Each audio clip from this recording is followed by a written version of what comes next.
You found yourself at Meyerland Radio, where we aim to bring the Love Nikki community together just by talking to each other. We hope that you enjoy today's show and consider joining our community on Discord, Instagram, YouTube, Reddit, where else were we at? Who cares? Right after this.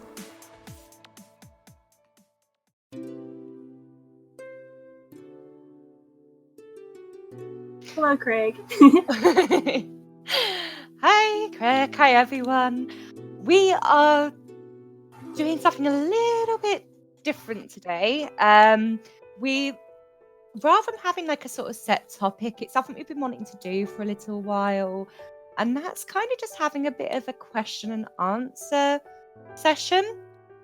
So I'm kind of here ready and prepared to sort of read out any questions that you guys want to fire in. There's a couple of questions that we've got that have built up over the time with that we've got from within the lore server that we're going to answer as well, and some from within the sheet here too. So I'm just going to fire straight off, and I believe off the top of my head it was Andy that asked this one. Yes, it was. And that is going to go out to everyone for what actually got you into the lore. So, so just to clarify, it can be a question about us. It can be a question about the lore itself. It can be anything within reason. Yeah. Well, within reason. Within reason. Do you want to answer that first, Liz? Yeah, sure. So for me, it was I actually started playing Love Nikki from the advert where Neva and Royce. Oh yeah. Are you've got like it's the advert that came out when Neva had it her blade up against Royce's throat, and we never kind of found out about anything about that until very, very recently. But we're so just answering something that's coming about how spoilery is it. We're going to try and stick to just what we've kind of got so far, as much as we can do. But anyway, so I had the that advert, and I thought, oh, this is going to be an Otome game. So I very much started playing Nikki, paying attention to the story right from the get-go, basically. So I was always quite interested in the lore.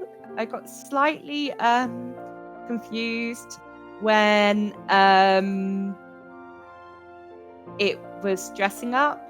And, you can imagine. Yeah. No, there's a knife in this. What's going on? Yeah, what's going on? Why am I not getting any choices? When do I get to kill or kiss them? I'm confused. But yeah, I think the first one that really kind of like hooked me in is when we kind of had the it was actually the war on ruin suits that kind of really drew me in and kind of got me theorizing and things like that as well, and really got me involved. So that's how I got into it. Yeah, I mean, I that's a really good way, I think, even if it's based on those really misleading ads. I'm sure that that's a pretty common experience for people to think it's one thing and and then be like, okay, what's going on? But I'm glad that you kept reading it, because now we're here. I guess I can go in now. For me, I don't know if you guys know this, but I edit the wiki a lot, and that was how I started out. I was like, I want to edit the wiki, but then I saw the character pages, and I was like, these have very little useful information. Like, this isn't really that informative. So I wanted to basically, I started reading through all the chapters. I sort of was paying attention at the beginning, but not that much. And so I got back into it like around the time chapter 14 was released. And I started reading the chapters and seeing like all the stuff about Nidhogg's rebellion and all that. Like basically chapter 13, 14, and 12 were what really hooked me into the lore. And it was I just started reading and reading and reading, and then I just didn't stop reading, and then it just took over my entire experience to the point where that's where I care about the most of all the parts of the game. So that's my story. It was all for the wiki. Yeah. And yeah, no, I can definitely get that. I mean, the wiki's got so much going on in it that you have no choice but to learn the lore. It's too true. I really never knew that Sailing edited the wiki. I know, it's not like I ever talk about it. Like, I just keep it under wraps. Totally. And how about yourself, then, Bake? Everyone who knows me is going to laugh at my answer, but honestly, so I started playing about 2 years ago. My friend at Tuco told me to download this desktop game, and I was like, okay. I honestly did not read any of the story for a little while, and then my friend at Tuco, she was like, hey, I think the main character is gay for Kimmy, and I was like, huh, lesbian. Then I started paying attention to the lore. Beautiful. It's a great reason. It's actually really ironic now, considering what you ship now and what you used to ship, what got you into the lore. I also kind of read some of the item descriptions, and I thought they had really interesting stories to them, and that kind of led me more into the lore. I've got to say, I am not surprised that the thing that got you into it was shipping. This is no big shock for me at all whatsoever. Actually, oddly, not to go back, but when I was reading chapter 13 and 14, and I was reading about Bobo and how she how she really couldn't believe that Nidhogg was the one who rebelled against Lilith. She's like, no, I can't believe it. Nidhogg is our beautiful, handsome prime minister. I was like, for me, the focus on Bobo being thirsty was one of the main things that made me start enjoying it. And now she's one of my favorite characters. So not shipping exactly, but that's yeah. Yeah, but no, it's more the personality of it. Yeah. So, okay, some questions that we've had in before. Now, a lot of these I'm looking at, I think we've actually answered a lot in previous shows. That's okay. Everyone makes every show. Yeah. So why are styling battles used instead of regular battles in Myraland? Well, that's a long story, but to put it shortly, it's because of the blood curse, which was put into place by an old king a long time ago, and it causes people to very, very much be dissuaded from using violence because it's so painful to use violence. So they were like, instead of, I don't know, talking stuff out, we're going to use styling battles. So that's...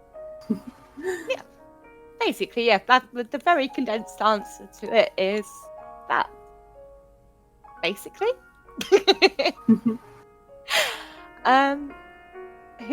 Who is Kaja? Kaja.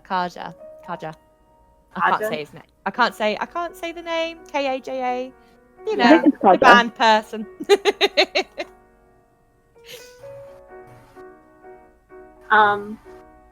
Yeah. I don't think we get a super official other than Kaja is in a band, and she is the lead singer of the band, and you hear a bit about her bandmates in other item descriptions too, but I think that's all the explanation we're really given. Yeah. There's we like Kaja that they're a pretty cool NPC, and they are in the really cool balloon feature that we've got now. Yes. As well. I've got a picture of a very overdressed Nikki with Kaja. But there's not a huge deal to say about her, really. at this point in time. Yeah, she's just another normal NPC like Toto and Penny and so on and so forth. Yeah, she's just one of those people Nikki meets on her adventures. Is Sophia a bad guy?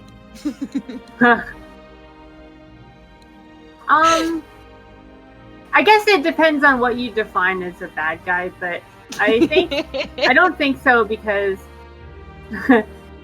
Sophia, it's shown that she's working with Orlando and the good guys in chapter 17, or was it 17 or 18? 18. 18, I think. Yeah. Yeah.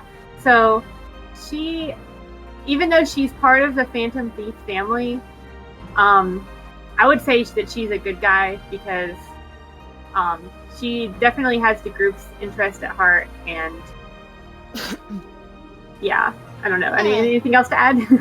But just she's a really sort of like, she really does look out for Nikki and her friends. She really does help them. She's very conflicted. Like, yeah, she doesn't really want to be a thief. She wants to be a dancer. She just wants to dance. But she keeps getting drawn in because she's the best, basically. She was made the head of the Phantom Thief family because she is the best out there. And yeah, she's pretty cool. She's pretty cool. We like Sophia. Yeah, I really love Sophia. She's just a really interesting character just because of that for me. Okay. This one's just gonna be a we don't know.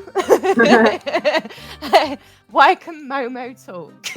Oh boy, yeah, we don't know that. Because even in Nikki 1 and Nikki 2, he could talk. Why? Yeah. He's always been able to talk. There was no, oh, Momo got his powers. No, none of that. No. See, eating lots of grilled fish just gives you the ability to talk. If eat enough grilled fish and you get there. Oh my words, that is the best answer there. Yeah. Cutie's got it. Momo ate alphabet soup. Yes, that is what happens. Yes, definitely. Momo is not actually a cat. He's a 12-year-old boy in a cat suit. Please no. Please let's not even go there. No, let's not go down them routes. I will bring out the theories today. No, you say that for the crazy theory spin show. Yes. Just know that the images I have seen haunts me. Oh boy, I don't even want to know. Oh god. Oh, I don't even want to ask this one. Oh no, I'm scared. With present company, who does Nikki marry? Oh my gosh. Well, there's a semi-canon answer, and then there's a non-canon answer. She's not married. She doesn't get married. Ashley's in the baker's forbidden from answering this. Meanwhile, somehow I'm okay. Okay, all right. I think know that Failing will say the same thing I will. Yeah, me and Baker are on the same ship here, so be aware. Yeah, that came about from there was a bit of an interesting idea from someone who when I came in as a character in the wardrobe that you could dress up and have with Nikki, and someone was asking about who he was. Someone answered about that he was her husband, who she ends up getting married to. That is not correct. Really? No, there is no marriage. There is no marriage, and we'll move on. Oh God. Yeah, it does say that Nikki is she's interested in marriage from the honeymoon Holy Land event and a few item descriptions like in the realized dream. She definitely seems, she likes the idea of marriage. She thinks it's very romantic. So I think she would be the type to want to get married. But at the present moment, she's not. Though I know some people say, oh, Kimmy gives her a ring, but that's not marriage. It's just another, you know what I mean. Yeah. Okay, next two are kind of they go together. Why does Bobo leave and wait? Bobo leaves. So yeah, that is again, that is kind of a long story, kind of a complex story. I would recommend checking out our previous radio shows when they are available about the 4 dreams for the more in depth on it. But basically, Bobo has all along been working, like she was originally hired as a spy, basically, and yeah, she kind of wanted to sort of just try and fix everything. She ends up, like, although she might have had the different reasons for joining Nikki, over the time they really did form a true friendship. So I don't think there's anything else to say there. And yeah, I wanted to say as well, someone just asked about where the questions are. These are ones that people have sort of sent in to me over time that I've just sort of saved and stored in a channel in the podcaster bit of the lore server.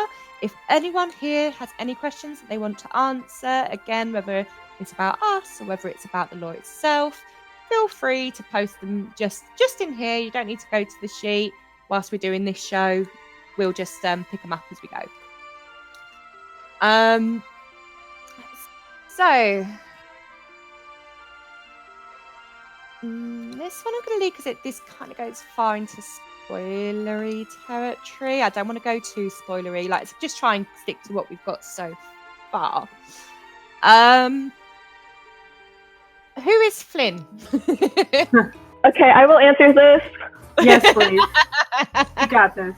Well, Flynn makes his first appearance in Orlando's first Dreamweaver. He is Orlando's best friend and roommate in military school. He's like this really happy, cheerful, fun prankster dude.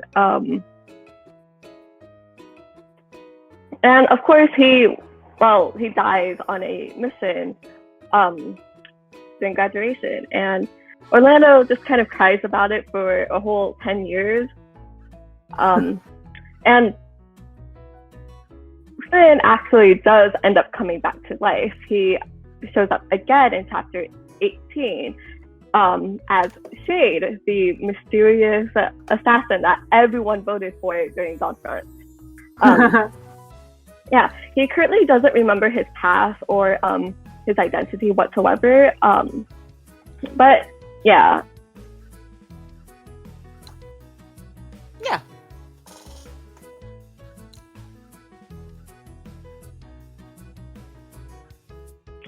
Remember, guys, if you love Shade, you should actually vote Orlando.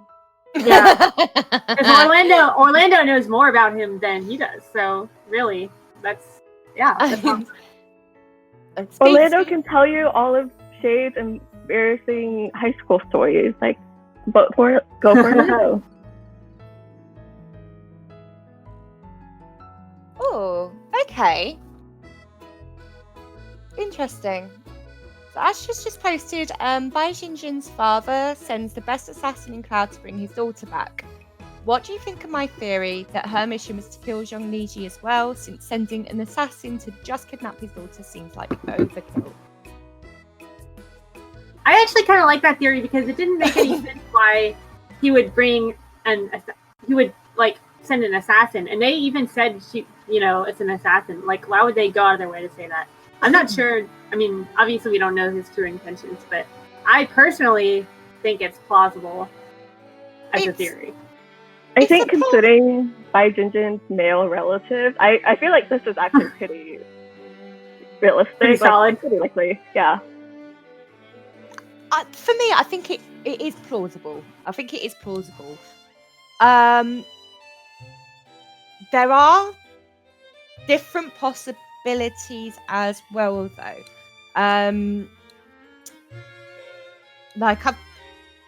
There's all sorts of things to do with that chapter that are actually quite interesting. They talk about the fact that there are the treasures of Cloud there. So it's also possible that a side mission might have been to actually look for those treasures as well, rather than assassinating Zhongniji. Just as a sort of like a counter theory. Yeah. And one thing. Oh, sorry. Go ahead. And I mean, slightly possible, but my conspiracy theorist brain doesn't like it. It's just he's very, very overprotective of her and just wants to send the best to bring her back. But yeah, it's boring. It's a boring way. But yeah, no, for what I think of the theory, it's plausible and I like it. There are also other possibilities. I also think it's a little overkill because, well, not overkill, I'd say, but sort of like too much, because it would be like they're going to the Designer's Tea Party, which is one of the most populated, like, sort of areas or events, like, in Mirrorland. So it would be pretty obvious. Well, I guess the assassin would have to work a lot harder to sort of cover it up if that was going to happen. So yeah, like, you just can't kill someone in the middle of a public place and get away with it. Usually. yeah. Not with that attitude. And going like back to the one with this I think is going to be straight over to Beg again, and it is slightly linked in with the who is Flynn. And obviously this isn't the only reason why, but we've got why is Orlando important? Okay, so Orlando, Okay, I gotta admit that when I first read the story, I thought he was just an office worker. He is not an office worker. He is actually a commander in the Apple military, and he's very important because he protects Nikki a lot during their adventures, and Kimmy, and he of course has so much ties with Shade, and yeah, he's just like a very important player in the war, and you guys should love him. Please support him in Dawn's Front. Yeah, he's like he's always been like always sort of he's actually a lot more interesting in these scenes. I thought he was boring at first as well, but actually he has got a lot of interesting things about him. Plus he's like a pretty decent at hacking too, right? That was in the Dawn Front too. Yeah, he's pretty good at hacking, which is surprising. Yeah, you wouldn't expect that from, well, I don't know, someone who went to military school who's a soldier, but I guess he's a jack of all trades sort of guy. Also, he's important because he has a very cute cat. Oh, true. He does have a very cute cat. Okay, I'm gonna jump to the sheet now quickly. There's one from Eli, which is, do the Association Workshop outfits have interesting lore? Ooh, I'd say yes.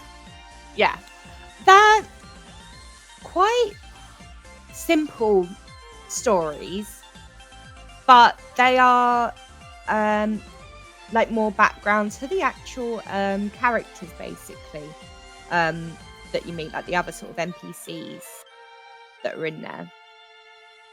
There are obviously like a couple that aren't your sort of NPCs, but yeah, and I think probably at some point we'll kind of address them a bit more. But they are kind of like quite give you a bit more insight and a bit more description into the NPCs. Yeah, some of my favorite, like, just general character lore comes from that. Like, I think Callie's, I may be wrong on this, but yeah, the live report suit. Yes, that one has really cool lore in that it talks about sort of like how she carries around like the poems of Eagle from the Icewind War Chant suit, which I think is pretty cool. And just like little fun facts like that. Yeah, I'm trying to think of what else is from that suit, and I hope I'm not getting it mixed up with Uncrowned Rose too, which is not a Fantasy Workshop suit, but they do. I would say they definitely do. Aces also has interesting lore. Aces does. There's even like the one that's really cute about Debbie. You got quite a cute Debbie one there now. The oh, John, let me just quickly open. Cunning Imp. Oh yeah, I don't know what that like Debbie is really not good at folding bows, and this one was done by her older friends, and they're just quite cute. They're quite cute. A lot of the sort of the Four Seasons ones as well.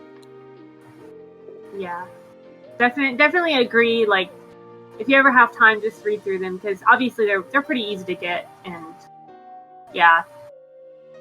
I was very annoyed by Sherry's because I feel like Sherry is a character we don't know that much about. And then I went to go read her suit, and it's like, she's mysterious. I was like, really, suit? Really?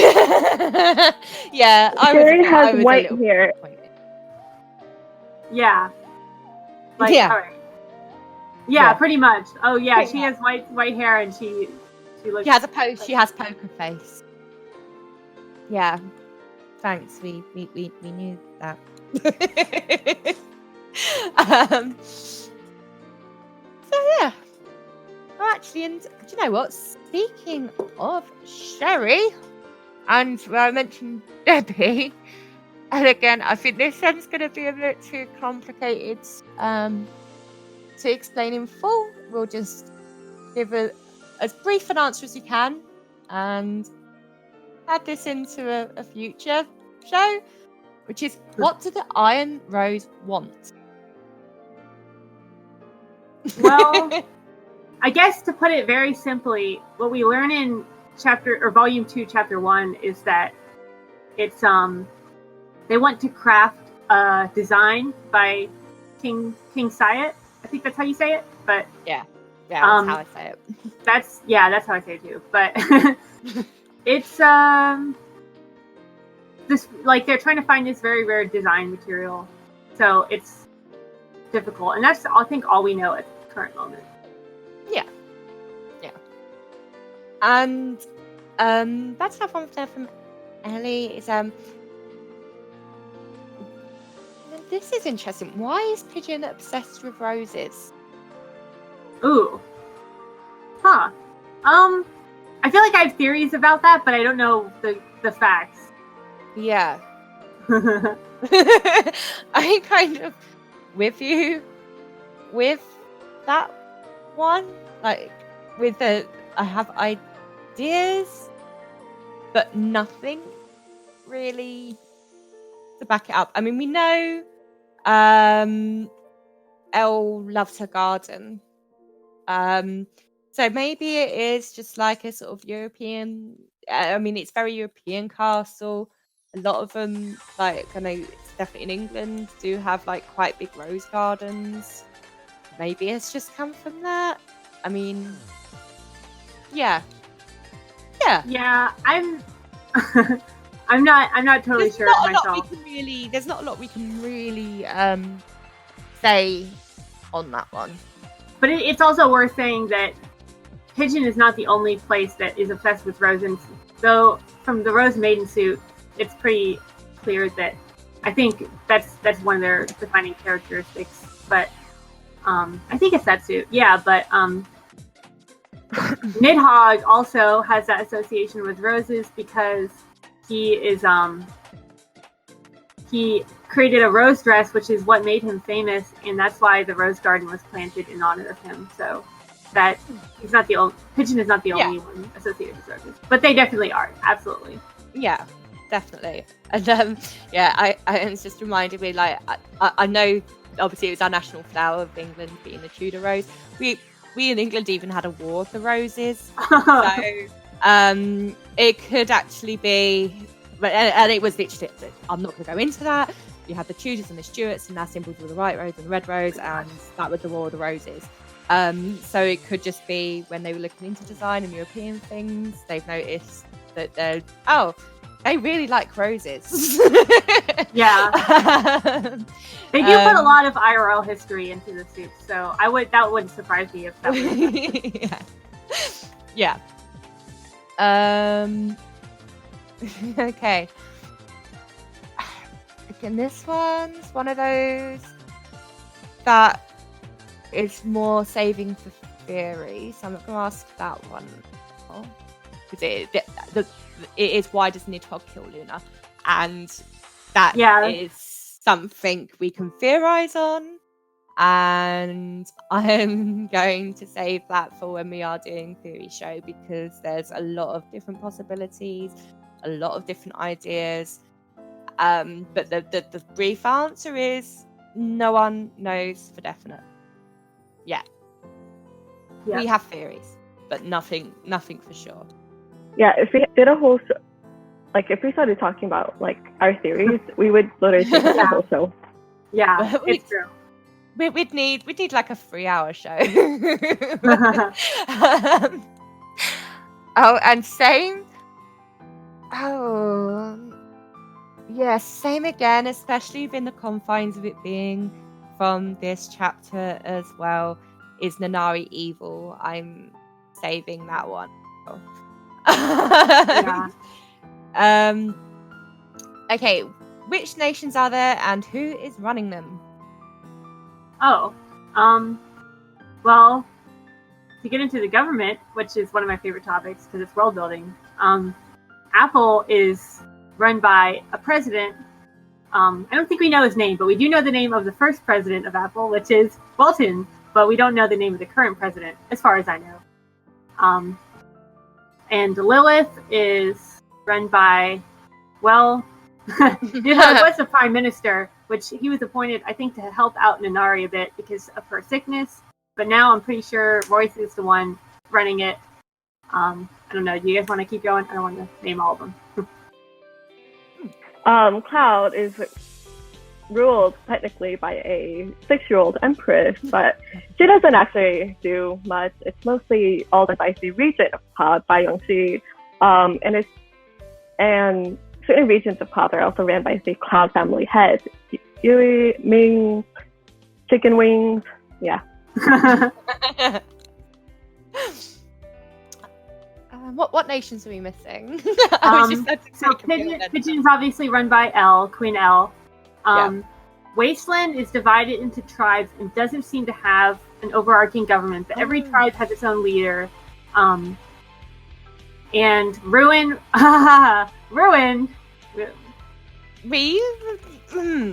Okay, so... and North Kingdom also is run by a king, allegedly.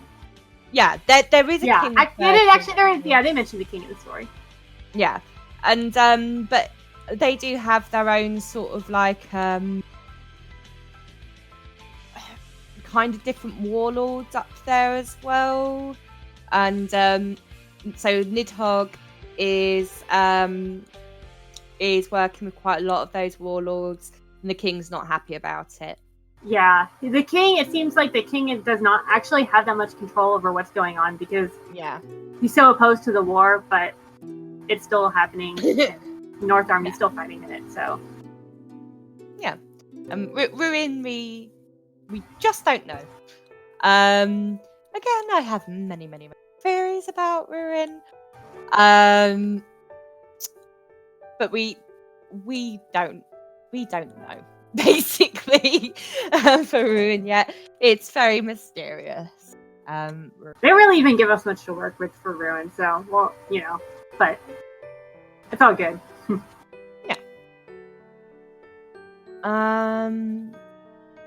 These are the answers.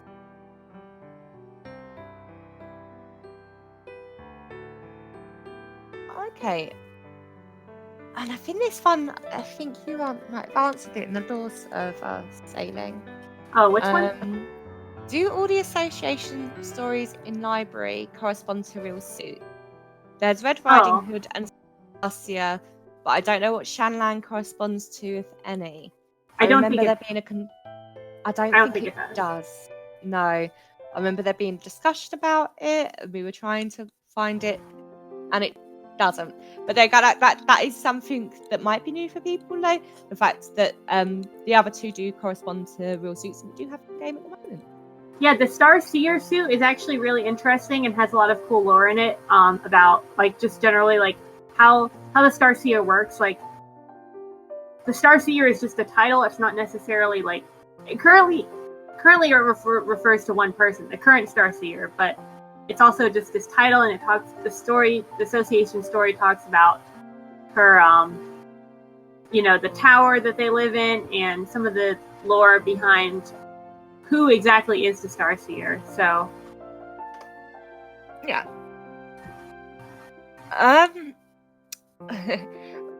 This was kind of answered within the sort of the nations. Why is Cloud run by a little girl? And it is basically, it's not, at the moment she's very much a figurehead more than anything else, but she is the Empress. But it's mainly with guidance from others and the four families. As to why, because she's the Empress.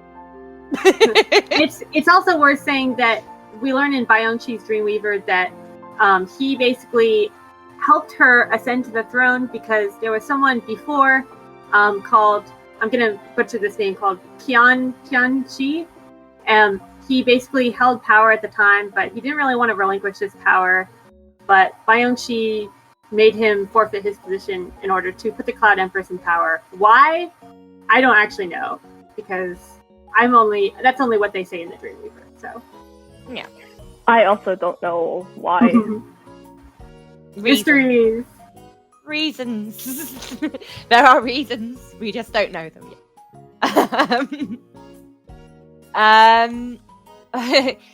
Why is Moonlit City run by a little girl? We really don't know this one at all. What on earth is she doing? Honestly, I don't even know if she's actually a little girl or if it's just anime art style. Oh god, I didn't even consider that, but... No, I think she is mentioned as being like a child at the start of the chapter when they first meet her. Well, they like to say people are children when they're not, or say that they're mislead about their age because they look young, such as Fusu, who is referred to as Young Chopper. He's not young. Yeah, he's not young. But they still refer to him that way. So, well, I guess that's true. We don't actually know, but I think she is a kid because she just seems very childlike. I think Cloud is just run by a bunch of young people, honestly. Like, their general is only 18. What's happened to the adults of Cloud? Anyway. What happened with Lisa, Sophia, and the Starsea? This one's complicated. I feel like I didn't even realize this until a while ago, because it's like difficult to piece together their story because it's presented one way, and then later in the chapters it's presented a totally different way, and it's like, here's what actually happened. So, yeah. I don't know. Do you guys want to tell this, or can I? I think I can do it in a proper sort of TLDR version of it. Is that the Starsea was stolen? Somehow while Sophia was modelling it. But, the Starseed was stolen.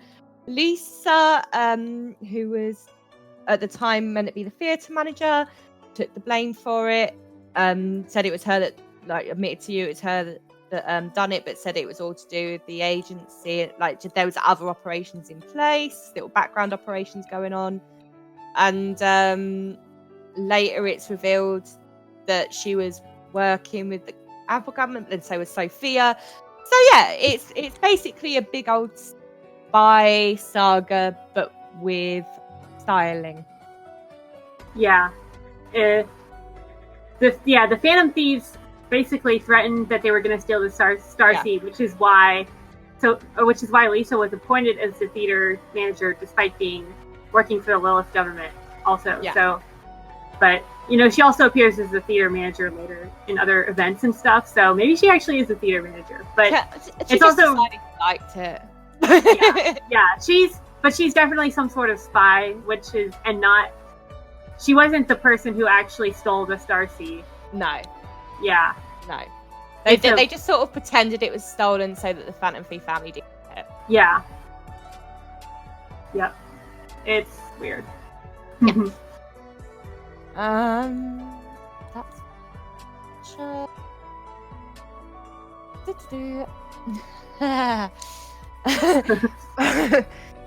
I know laughter. We'll do this one first, actually, and then we'll go on to the one that brought the nervous laughter. Who is Louis? They should answer this one. Louis. Okay, Louis is pretty much this. He was Nidhogg's sort of adopted brother. After Nidhogg's parents died, Louis' father kind of took him in and raised him alongside Louis. And he and Louis and Nidhogg were super close growing up. Until something happens, like, we don't know exactly what, but they eventually kind of drifted apart and they moved on to separate paths. And Louis, so while Nidhogg became like prime minister of Lilith, Louis was working as like a random mercenary for North, and eventually, okay, the story is like really complicated and you can read it all in Louis' Motorcycle Dreamweaver, but basically he became the leader of the Nameless Knights, who are a group of like soldiers who protect one of Mirland's secrets. And because he joined Nameless Knights, like, they're not allowed to have connections to their past or anything, so he had to abandon Lunar, who he had met several years ago and was writing letters to. Yeah, that's Louis. Yeah. So my nervous laughter was to what's the importance of Grey Raven and what's his connection to the Warm Ruin suits? Now, I think I've done pretty much a whole show on the Demon Doctor and his my theory with him. So my nervous laughter was on how to abridge the version. So the importance of Grey Raven. Grey Raven is also the Demon Doctor, aka Morrison, who's the young lad in the school stamina suit. He obviously he has appeared up in the story quite a few times. We know the Sixth Clinic. There's all sorts of weird stuff going on there. But he's basically what's so important about him in relevance to the story is the fact that he is working on the cure, basically. His connection to the war on ruin suits, and I am just really going to clarify this again because it has caused confusion before. This is it is just a theory, and the theory is that the girls spoken about in the war on ruin suits, because we know for a fact from the proper lore that he had a sister, she was sick, and kind of like basically everything he's done and become has all been about this obsession about fixing his sister. and the Warm Ruin suits is very much also all about this sort of brother and sister, and it's the same sort of dynamic. And the fear, and because he's from Ruin as well, the theory is basically that the Warm Ruins suits are Demon, Doc, and his sis. That's just the super short condensed version. But there is a as I said, there's been a whole other show all dedicated to him, and I've even got like a sort of a fiction thing written about him, which I'll pop the link in here, and I'll pop the when this does go to YouTube, I'll pop the link in the video as well. But just feel it is a mixture of true theory and a mixture of true theory. It's a mixture of true lore and a mixture of theory. And yes, I'm impressed. I managed to keep that short. Normally, the second I start talking about that, if I get started on that, it's hard for me to stop. Well, but these two kind of addressed a little bit again at the start of the when we started talking about the chapter 2. But again, for people that might have missed it, I think it's worth revisiting these because this I know caused quite some confusion. Did I miss something in the transition between volume 1 and 2? Because I'm really confused as to what Nikki's doing with Ransom right now. Short answer, no, you've not missed anything. It's the way they've done it, basically. They've started. You'll kind of so this is slightly spoilery, but I'm not saying about what actually happens in the lore. But basically, as the chapters continue on, it will flash back as to what happened between the end of Volume 1 and the start of Volume 2. I don't think there's anything else to add to that, is there? No. Yeah, that's pretty much it. There's just a time skip. Yeah. Time jump. So, they mention a rose chest with a treasured design in it. Is it the 9-day war chest that Elle took home after winning? And again, brief, it's quite short answers, and yes. Basically, yes. Yeah. If you go back and look at the prologue, you can see the designs on the chest, and one of them has roses on it. So, at least I'm pretty sure that's what we're talking about, right? Yeah. That's the one. Okay, the rest of these are very, very, very. There's only like a few questions left that I think really need to be saved for like a more going into future lore, because they're not definitely not things that have happened yet. So we've got a bit of time left, so we're gonna do just talk a little bit about Momo, because I know we've been asked about Momo and information about Momo, and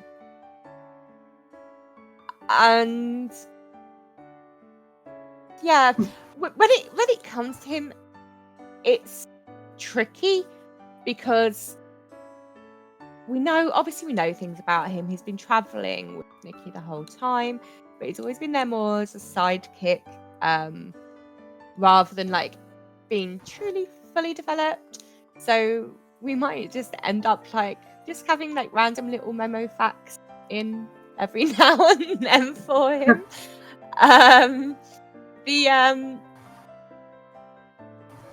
One question again, I think it's going to be a bit too tricky to answer because it's quite very theoretical. Is Momo affected by the blood curse? Oh. I'd say probably not. But again, that is just all theorizing, because yeah, and it kind of links in a little bit. I know people have asked a bit about the blood curse and things like that. Obviously, it links it with the question as to why they use styling battles as well. That very first question. So it's kind of just bringing it nice and full circle for the end, I suppose. The thing with the blood curse is it only affects people that are born in Myraland. Now, I'm not sure if it really, to me, it doesn't matter if he is or not, because I don't think they're ever going to have him be that involved in the plot to have the opportunity where Momo will kill someone. I don't think that's ever going to happen. So N/A is my answer. It doesn't matter. It doesn't matter. I have got this brilliant mental image right now of Momo just like flying at someone's face, claws out. Just oh my gosh. I'm scared. Love Nikki too. Momo's revenge. That would be that would be an interesting story choice for the devs to take. And yeah, God, I'm just trying to imagine it now. And yeah, just animals. Oh God, yeah, people that say Momo waving a knife around.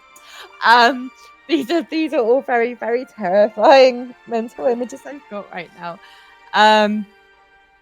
Actually, generally speaking, it doesn't really go into whether or not things like animals are affected by the blood curse in Myraland. It doesn't even really say whether Nikki is. Yeah, I would say animals are exempt because they have to and are exempt from it because otherwise, like, I mean, yeah, your predators are gonna have problems. I mean, I'm pretty sure. Like, I mean, they talk about eating grilled fish and things like that. The fishermen, they'd all be knackered. Yeah. Like anyone that works on a farm. So I would say it only I would say it doesn't affect animals. That's a fair judgment. Oh, non-human sentient beings, like elves and dwarves. I'm not sure actually. Are dwarves affected by the blood curse? I don't think they are. I don't really know anything necessarily, except for like for elves, like it said something about the elves having a dawn blade at one point. I'm just throwing that out there as not that it means anything one way or another, because like we know the kindred are exempt as well. Oh yeah, they're always fighting people. So I would on the side of saying it's probably more humans because okay, so just this last sort of like couple of minutes here, I'm gonna go ever so slightly spoilery, but it's spoilery that I've put. It's not a huge spoiler. It's things that I've put in the kind of the story so far for people as well. But we know with the blood curse that the reason it was started, it was the person that was the true king, basically, that was betrayed. My guess would be that the curse is probably against the species involved in who betrayed him. Would be my guess. But again, that's theory. It's not solid. Right, we can only guess for now. We can only really guess.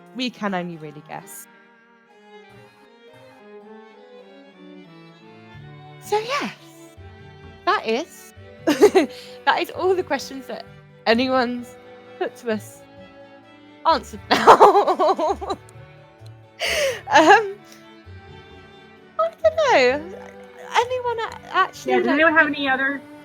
Yeah, or do you know what? Sailing or bake? If either of you two have got questions, I can't think of any. God, I feel like I always have questions, but they're usually not answerable. Gosh. My question is, why is sailing so cute? Oh my gosh, why are you so cute? This is not fair. No, you. No, you. This is not okay. Bakeling for life. True. Bakeling straw is my OTP. Anyways. This is here I got.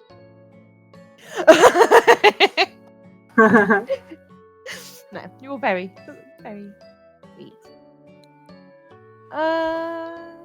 Okay. So I think we're gonna pull that to a close for now and say thank you ever so much for everyone for coming and listening on our little Q&A, especially if you've known the answers to a lot of the questions that we said, because I know a lot of you listening in are very, very good with the law yourselves. So thank you for joining us.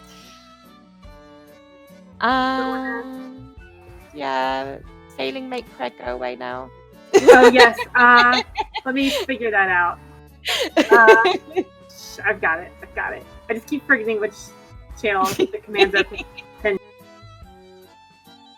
Today's show was made possible by the entire Maryland Radio production team. We hope that you had as much fun listening in today as we did making this show. Until next time, this was Maryland Radio. Myraland? Merland. Mirrorland. Ugh.